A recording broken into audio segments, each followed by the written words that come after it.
আমার দুই টাইপের মুড। কখনো ঘরের থেকে বেরোতেই ইচ্ছা করে না, আবার ঘরের থেকে বেরোলে ঘরে ঢুকতেই ইচ্ছা করে না। রাত্রিবেলা আমার ঘুমাইতেই ইচ্ছা করে না, ঘুমাইলে সকালবেলায় উঠতেই ইচ্ছা করে না। হ্যাঁ, আমার দুই টাইপের পার্সোনালিটি। কখনো আমার কারোর সাথে কথাই বলতে ইচ্ছা করে না, আবার যখন কেউ আমাকে ফোন করে ঘন্টার পর ঘন্টা কথা বলেই যাচ্ছি তখন আমার ফোন রাখতেই ইচ্ছা করে না। কখনো মনে হয় ইস্ট আর west, I am the best, আমি ঠিক, আমি রাইট। আবার কখনো মনে হয় যে আমি কত বোকা ছিলাম, আমি কত বড় বোকা ছিলাম, এত বড় ভুল কি করে করলাম। কখন আমি বেশি কথা বলি, আর এত কথা বলি 10 বছর পুরানো আমার ব্রেকআপ হয়েছিল ওই গল্প আমি লোকজনদেরকে শেয়ার করে দিই, ওরা জানতেও চায় না তাও আমি শেয়ার করে দিই। আর মাঝে মাঝে একদম সাইলেন্ট হয়ে যায়, মানে কথাই বলি না, একদম চুপ। মাঝে মাঝে এত টেনশন করি যে টেনশনের চোটে রাত্রিবেলা আমার আর ঘুম আসে না।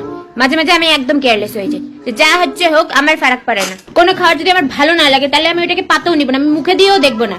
আবার যদি বাই চান্স ওই খাবারটা আমার ভালো লেগে যায় তাহলে আমি এত খাবো, পরপর খাইতে ততদিন অব্দি খাইতে থাকবো যতদিন না অব্দি আমার ওই খাবারটার উপর থেকে ভক্তি উঠতেছে। আমার আবার দুইটাই এক্সট্রিম লেভেলের, হয় বেশি হচ্ছে আর নয়তো একদমই হচ্ছে না।